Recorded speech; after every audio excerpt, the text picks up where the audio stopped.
सुप्रभात बच्चों। कक्षा सप्तम संस्कृत की कक्षा में आज हम पढ़ेंगे संस्कृत में निबंध धेनु। धेनु माने गाय। इसके पहले बच्चों आप लोग उद्यानम पढ़ चुके हैं, तो आज हम पढ़ेंगे धेनु। धेनु माने गाय। गाय को इंग्लिश में कहा जाता है काऊ। और वैसे भी गाय के ऊपर आप लोग निबंध पढ़ चुके हैं, है ना। तीसरी क्लास से पढ़ते चले आ रहे हैं और इंग्लिश में भी पढ़ चुके हैं आप लोग। पर आज हम पढ़ेंगे संस्कृत में। संस्कृत में 10 पंक्ति पढ़ेंगे हम लोग। तो जैसे उसमें आप लोग पढ़ते हो ना हिंदी में कि गाय के 4 पैर होते हैं, 2 आँखें होती है ना, 1 पूँछ होती है, गाय क्या क्या खाती है, तो हम थोड़ा अलग पढ़ेंगे इस बार, है ना। धेनु चतुष्पदा भवती। तो देखो थोड़ा सा जैसे उसमें पढ़े आप लोग गाय के 4 पैर होते हैं, तो यहाँ भी हम पढ़ रहे हैं कि गाय, धेनु माने गाय, गाय के चतुष्पदा 4 पैर, भवती होती है ना। गाय के 4 पैर होती है कि नहीं होती है। फिर तो इसको आप लोग स्पष्ट उच्चारण करेंगे, धेनु चतुष्पदा भवती। दूसरी पंक्ति है इयम गौ माता इति कथ्यते। इयम, इयम माने यह, गौ माता है ना, गौ बोलते ना, गौ माता, इति ऐसा, कथ्यते कहते हैं, यह या इसे गौ माता ऐसा कहते हैं।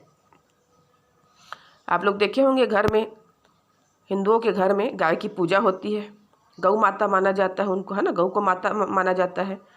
तो दोनों पंक्ति को आप फिर से मिलाएंगे, धेनु चतुष्पदा भवती इयम गौ माता इति कथ्यते।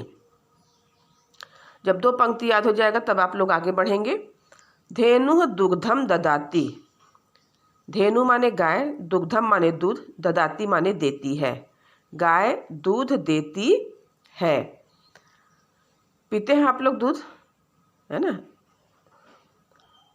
चौथी पंक्ति है दुग्ध सेवने जनाः पुष्टाः भवन्ति। दुग्ध सेवने, दूध का सेवन करने से, जनाः माने लोग, पुष्टाः माने मजबूत, भवन्ति माने होते हैं। गाय का दूध पीने से लोग मजबूत होते हैं। वास्तव में दूध ही एक ऐसा चीज़ है जिसको बच्चा जब पैदा होता है तब से शुरू करता है पीना। जैसे अन्न है, अनाज, अनाज को तो वो बाद में खाता है, पर दूध ऐसा चीज़ है जिसको पैदा होते ही बच्चा पीता है और अंत तक, है ना, मनुष्य अंत तक, बुढ़ापे तक दूध पीते हैं, क्योंकि दूध पीने से ही शरीर मजबूत होता है। तो है दुग्ध सेवने जनाः पुष्टाः भवन्ति।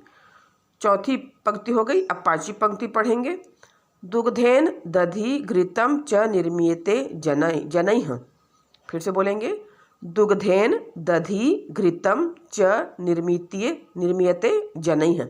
दुग्धेन दूध से, दधि दही, घृतम घी, च और निर्मीयते बनाते हैं, जनैः माने लोग, बहुवचन है ना। दूध से लोग दही और घी बनाते हैं। देखिए ना आप लोग, दूध को क्या करते हैं, जमा देते हैं तो दही बनता है ना। मलाई को जमाते हैं, दूध को अच्छे से गर्म करते हैं पहले, फिर अच्छे से उसकी मलाई को जमाते हैं, फिर उससे क्या निकलता है, घी निकलता है ना। घी से मक्खन खाते हो ना, घी आप लोग। और घर का घी क्या होता है, बहुत ही शुद्ध होता है। बाहरी घी में तो मिलावटी होता है वो। और घी तो हमारे लिए बहुत उपयोगी है ना। रोटी में लगा के खाते हो, दाल में डालते हो, हलवा बनाना है तो उसमें घी डालते हैं हम। तो देखो बच्चों, आप लोग क्या करेंगे, ये 5 पंक्ति को फिर से याद करेंगे, है ना। 5 पंक्ति, जैसे 1-1 पंक्ति करके आप लोग याद किए। जब 1-1 पंक्ति करके 5 पंक्ति याद हो जाएगा तो आप लोग उसे कॉपी में बिना देखे लिखेंगे। फिर जो हम लिखाए हैं उससे आप लोग देखकर चेक करोगे। तो 5 पंक्ति को हम फिर से पढ़ते हैं, धेनु चतुष्पदा भवती इयम गौमाता इति कथ्यते। धेनु दुग्धम ददाति, दुग्ध सेवने जनाः पुष्टाः भवन्ति। दुग्धेन दधि घृतम च निर्मीयते जनैः। हो गया।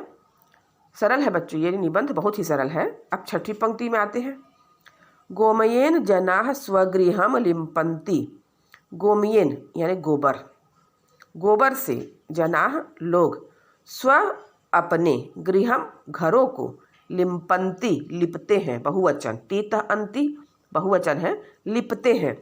गोबर से लोग अपने घरों को लिपते हैं, है ना। आज भी आप लोग देखे होंगे कितनों भी हमारे घर में टाइल्स लग जाए, सब लग जाए, लेकिन जैसे त्यौहार आता है ना, पहले तो क्या था, सीमेंट के घर नहीं होते थे, मिट्टी के घर होते थे, तो रोज़ लोग घर को क्या करते थे, लिपते थे। लेकिन अब क्या हो गया है, सीमेंट का हो गया है, टाइल्स वाला हो गया है। तो हर त्यौहार में लोग क्या करते हैं, अपने बाहर को भले सीमेंट वाला रहे आंगन, थोड़ा सा जगह को लिपते हैं गोबर से, क्योंकि गोबर से शुद्ध होता है घर। गोबर से लिपते हैं छोटा सा, फिर उसमें रंगोली डालते हैं, है ना। बिना पूजा भी कराएंगे तो सबसे पहले गोबर से उस जगह को लिपा जाता है। आगे देखेंगे 7वीं पंक्ति, कृषि कार्ये अपि गोमयस्य उपयोगः भवन्ति। कृषि कार्ये अपि, अपि माने भी, कृषि कार्य में भी गोमयस्य गोबर का, है ना, उपयोग भवन्ति होते हैं। कृषि कार्य में भी गोबर के उपयोग होते हैं। आप लोग देखे होंगे जिनके घर गाय है ना, खेत है, क्या करते हैं, गाय का गोबर जो रहता है उसको एक जगह इकट्ठे करते चले जाते हैं, है ना। इसको खाद बोलते हैं। 6वीं में पढ़े हो ना, पार्ट 2 में, गाय वाले में क्या करते हैं, गोबर को एक जगह इकट्ठे करते जाते हैं, फिर वो गोबर सड़ जाता है, खाद बन जाता है। तो जो हम अनाज उगाते हैं, सब्जी भाजी जो भी है, धान वगैरह, है ना, चावल वगैरह जो भी उगाते हैं, तो उसमें अगर गोबर का खाद डालेंगे तो वह बहुत ही पौष्टिक होता है हमारे लिए।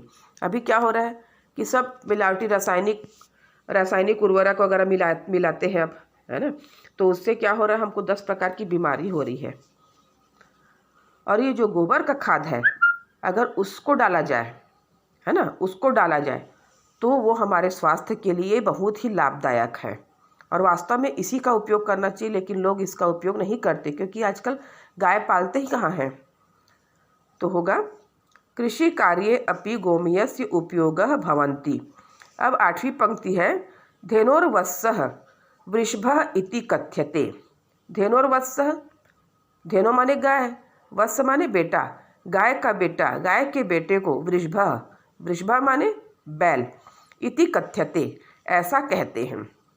गाय के बेटे को क्या कहते हैं, बैल कहते हैं, है ना। बछड़ा बोलते हैं ना, बछड़ा, तो उस क्या बनता है, बछड़ा बड़ा होके बैल बनता है। अब 9वीं पंक्ति देखेंगे, कृषकाः वृषभस्य सहाय्येन क्षेत्रम कर्षन्ति। कृषकाः माने किसान, वृषभस्य बैल की, सहाय्येन सहायता से, क्षेत्रम खेती, कर्षन्ति करते हैं। किसान बैल की सहायता से खेती करते हैं, है ना। पहले, अब तो ट्रैक्टर, दुनिया भर की मशीन आ गई हैं जो हमारे लिए बहुत सुविधाजनक हो गए हैं।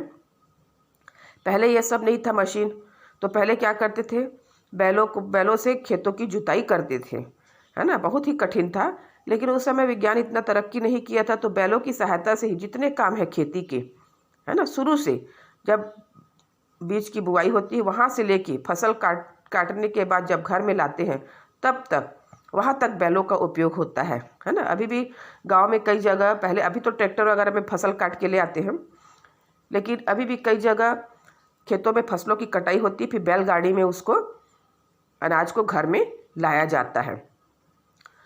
तो बहुत ही ज़्यादा उपयोगी हमारे लिए कौन थे, बैल थे, है ना, पहले, अभी भी है।